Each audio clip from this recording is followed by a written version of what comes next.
Addressing the People's Assembly, Al-Muallim says, "Our army's achievements are a source of pride and we'll continue dialogue with the various social components and the opposition in order to start a comprehensive national dialogue."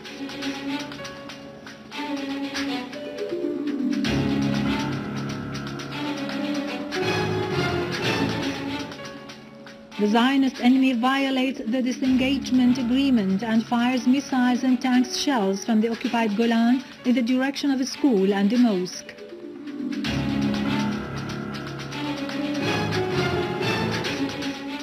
The Syrian Arab army eliminates scores of terrorists of Arab, Turkish, Chadian and Afghani nationalities in Hama, Idleb and Daraa.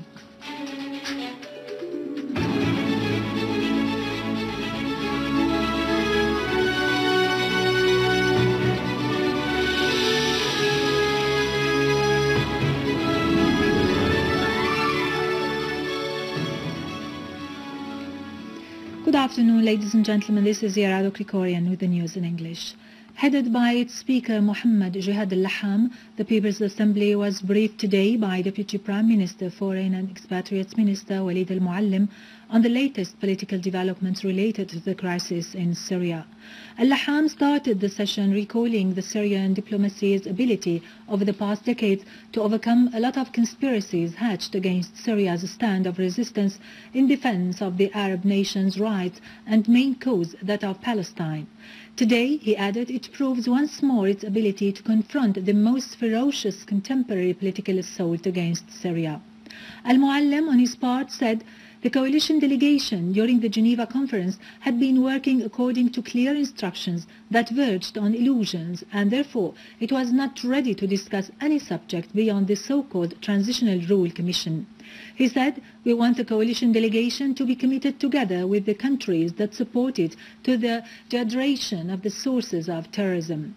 We have agreed with Russia to work for a binding resolution on combating terrorism," he added. He affirmed the need to continue dialogue with the various components of the Syrian society and the opposition to start a comprehensive national dialogue. Al-Muallim said the Israeli attack this morning came after Israel felt the Syrian armed forces had carried out a preventive operation that extended from northern Golan till Daraa and the Jordanian borders to blow up any idea of maintaining a security belt aimed at preserving Israel's security. A military source today said that the Zionist enemy violated this morning the disengagement agreement, firing at 6 a.m. 4 missiles from Al-Satah Hill and Al-Khwain in the occupied Golan in the direction of a school and Al-Hamidiyya mosque.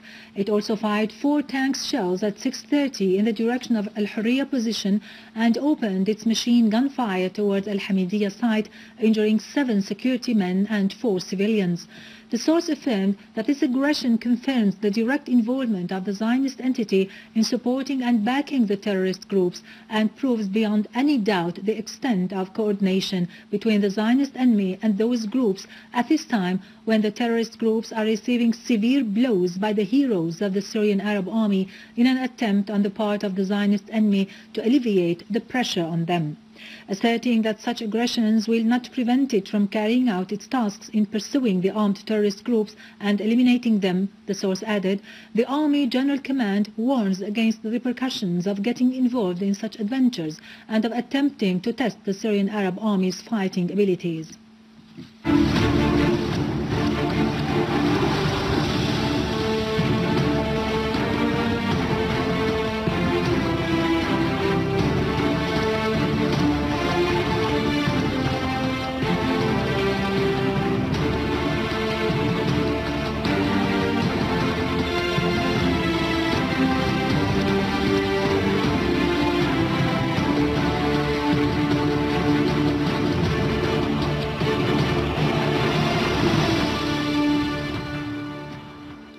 A unit of the Syrian Arab Army targeted an armed terrorist group affiliated to Jabhat al-Nusra in Yabroud in Damascus countryside, killing and wounding dozens of them and destroyed their weapons and ammunition.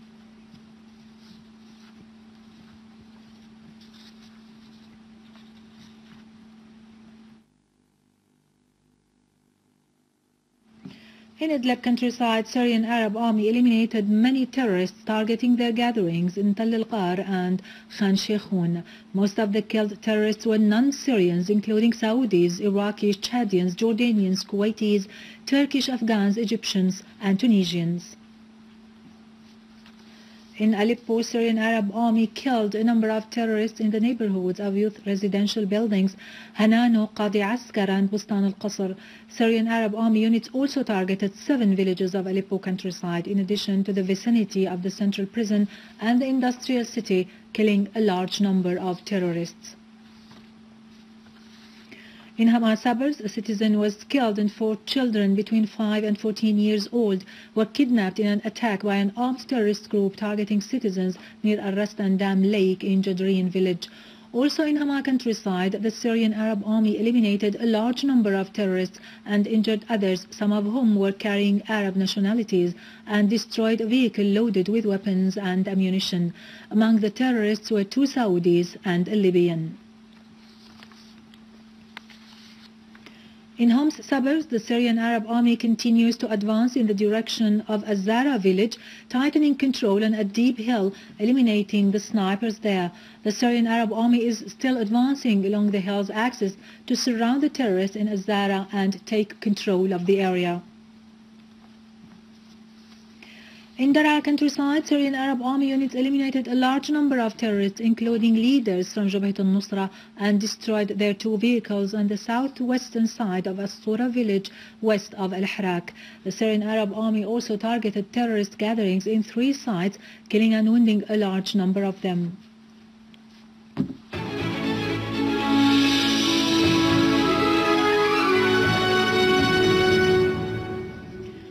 12 people were killed in 5 terrorist car bomb blasts which rocked Sadr city in the Iraqi capital of Baghdad.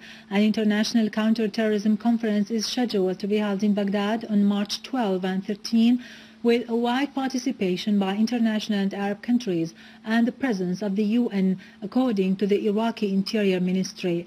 Sources said the agenda of the conference includes items providing for cooperation among the participating countries in security and intelligence fields, in addition to pursuing and handing wanted persons.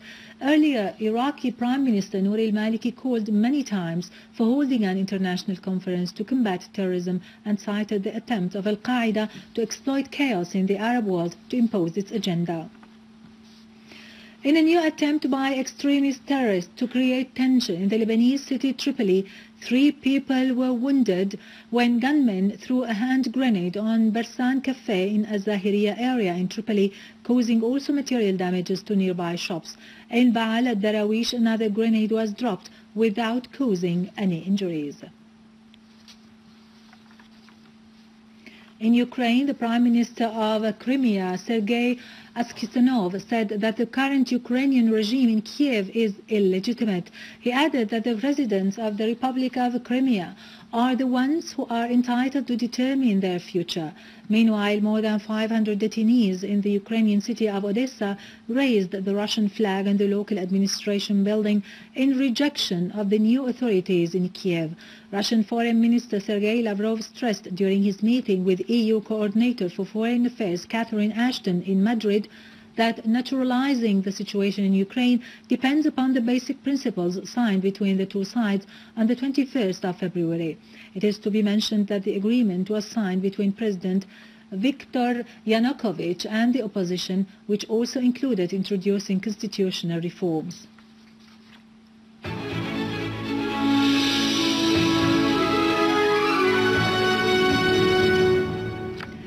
Back to our local news, Prime Minister Dr. al-Halqi stressed that the religious and cultural diverse in Syria is the source of its strength and uniqueness.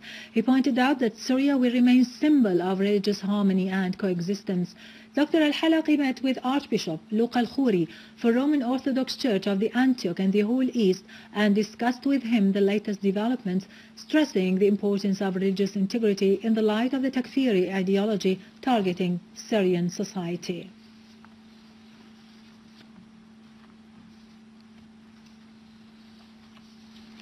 Minister of Health received today 4 mobile clinics provided by the World Health Organization in order to support the healthcare services in Damascus, Hama, Deir ez-Zor, and Idleb. Minister of Health Dr. Saad al-Naif asserted that the mobile clinics will immediately put into service to support the services of delivering emergency medicine of chronic diseases and the routine vaccines, as well as the polio vaccine. Minister al-Naif said the mobile clinics will be dedicated for the areas which were badly affected as a result of the attacks by the armed terrorist groups.